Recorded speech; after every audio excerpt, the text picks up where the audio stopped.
Of course, it is time. It is strictly come dancing enrollment time, isn't it, Christopher? So it is. If people are listening, I don't know. Has the final lineup been announced, or I think it has. What have you heard, Chris? It has. It's all out there now, isn't it? It feels weird that it's around again already, and I can see the next kind of 5 years of my life kind of going by in Strictly Come Dancings, where I just go, wow, it's 3 Strictly Come Dancing since I was on it. But it takes up such a big portion of your life that it's not really a year before it starts again. Do you know what I mean? It's only really 6 months before everyone's talking about it again. But it's all out there, isn't it? Karen Carney's in it. She's one of the lionesses, and weirdly, I know Karen because we used to live next door to each other, and I met her during lockdown. So I'd love her to win, because imagine having 2 consecutive winners that came from the same street. What are the chances of that? And she's brilliant. When I met Karen, we met during lockdown, and I said to her, we were chatting, I said, what do you do? She went, I work in football. I said, what you do in football? I'm interested.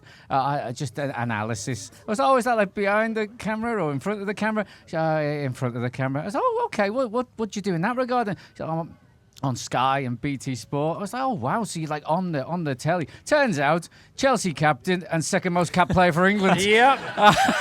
Took you a while to get there, but you got there in the end, didn't you, Chris? Yeah. So you know what they're going through from from a mental prep point of view. As you said earlier on, last year you expected to be there for 2 or 3 weeks. Yeah. I mean, after prep, including prep, that's like 6 to 8 weeks, I would imagine.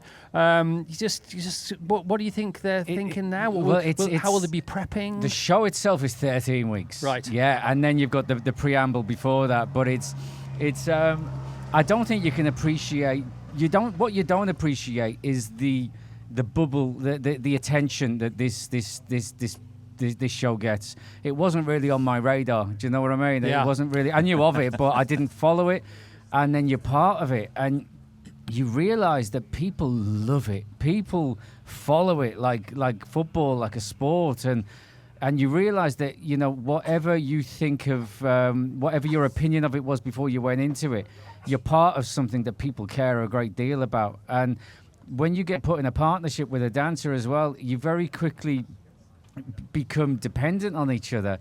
You need them to really kind of give you the best chance of not looking stupid.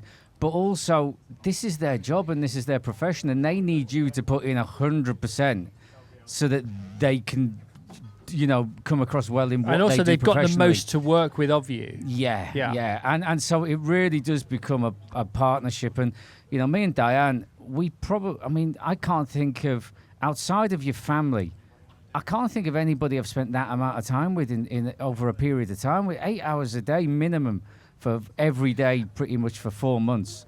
And now do you do a podcast with Diane? Yeah, we hook up once a week and do a podcast and just... We chat a little bit about what we've been up to, and we just got on so well. She's daft as a brush, and she's really funny, So we it's called Winning Isn't Everything, because that was our team name during Strictly. But as we know, Chris, winning is everything. Yeah, of course it is. It's a good smoke screen, but we all know the truth. But we just hook up, we just chat once a week, and it was just a way of us keeping in touch, because she was on tour, I was on tour, and we'd log in through from our hotel rooms, and just put something out there. Chris, you are busy though, aren't you? Because you got your stand-up tour, Yonks. That's cracking on.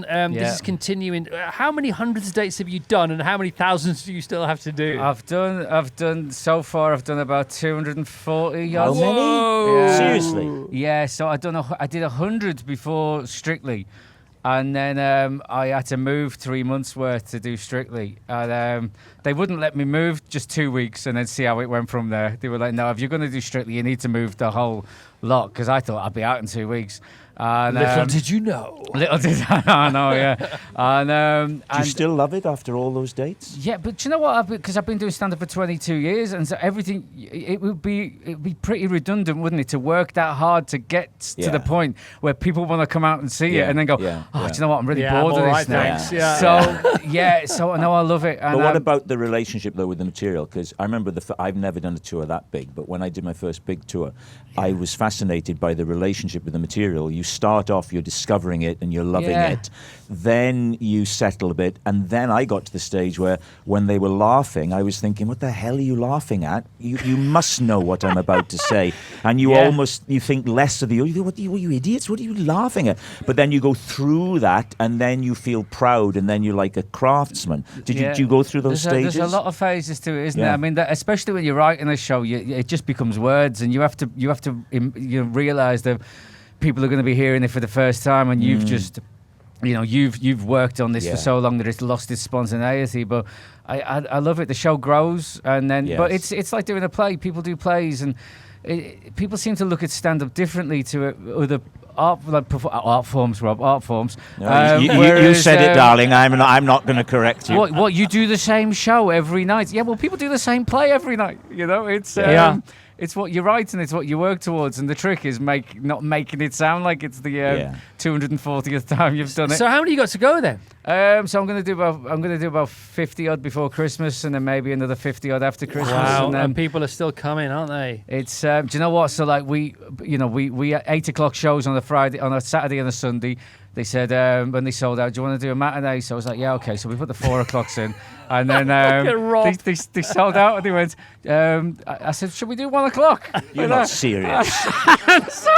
But I did all of this from the point of view of a guy that was doing 8 hours dancing a day, everything from outside everything looked easy. So I was like, 1 o'clock, 4 o'clock, 8 o'clock. That's a dog. 1 o'clock, 4 o'clock, 8 o'clock, right? And then you get to the point where you're doing it. You're like, this is a different type of tiring, isn't it? Yes, so, it is. When you do a play in the West End around Christmas, you're always trying to wangle days off, right? You want Boxing Day off, you want this day off, and you speak to your aides, go, yes, they've got you that off. Oh, thanks very much.